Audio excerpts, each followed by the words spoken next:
My most significant theories in Innovent Reflection was learning about Carol Dweck's growth mindset.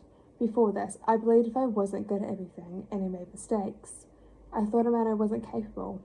I thought that when I learned something new, I was supposed to get it right immediately. So when I failed, I felt embarrassed and avoided trying again. This held me back in group work because I was scared of being judged. But this changed when I learned that failure doesn't mean I'm not smart, it just means I'm learning. This became clear in Dweck's TED Talk, where she said, if you get a failing grade, you think, I'm nothing. But if you consider your grade not yet, you understand that you are on a learning curve.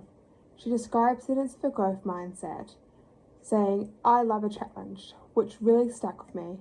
It showed me that failure isn't judgment, it is a step towards improvement. That gave me permission to see discomfort in teamwork as growth, not just as failure. Another key moment was from Jean Lou Ellis's guest lecture. He shared how his business, Waste Expert, changed from traditional waste management to a tech-based solution company using data and software. He said, the beauty of innovation is that it is not a linear plan. They moved from consulting to creating a platform managing waste, logistics, and even carbon footprints. What stood out to me is how he spoke about his failure. He said, I've probably failed 2 or 3 times, as many businesses have not succeeded and have failed. He was able to talk about his constant pivoting, making tough decisions without knowing if they would work. His main message was perseverance is key. That made me realize that success isn't about the perfect plan, it's about testing ideas, adapting fast, and learning from your failure. This connects to Swarovski's 2001 effectuation theory, using what you have and acting rather than just waiting for the perfect conditions. Sasha Lockie's guest talk also had a big impact. She shared how she left a secure finance job to follow a business idea that didn't work out, and how she had to pivot again and again.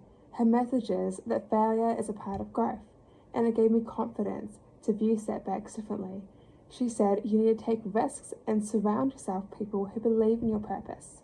Her story connects to Edmondson's 2023 concept of intelligent failure and psychological safety. These experiences really reinforce the course concepts to me. Dweck's mindset theory helped me realize that fear of failure was holding me back. Her example of a student saying, I love a challenge, showed me that by shifting your attitude, you can open yourself up to learning and resilience. Jean Lou's journey connected with Swarovski's idea that action doesn't need perfection, just flexibility. His story reminded me of the Savory case, where Miriam's cooking team used what they had and took small steps forward instead of waiting for the perfect resources. Sasha's talk reflected Edmondson's theory of psychological safety and intelligent failure. Her honesty about uncertainty made me see growth isn't just individual, it's supported by others. These decisions also link with Phil's 2017 integrative thinking, how combining different ideas can provide better solutions. A major challenge I faced was working with a controlling team member.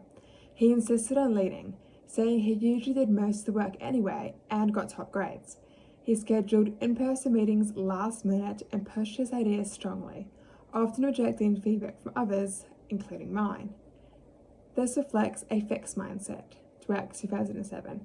He seemed to see ability as fixed and saw different ideas as threats. His approach limited collaboration and made the team feel less safe to speak up. I disagreed with how it worked, but I stayed professional, did my part, and I tried to communicate politely. The conflict wasn't fully resolved, but I had learned to manage difficult personalities and focus on what I can control.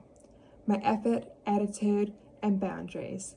That taught me patience and professionalism. On the other hand, working with my friend Braxton was a positive experience. In past teams, I often stayed quiet because I was worried my ideas would be dismissed. But Braxton listened, made space for others to talk, and encouraged everyone's input.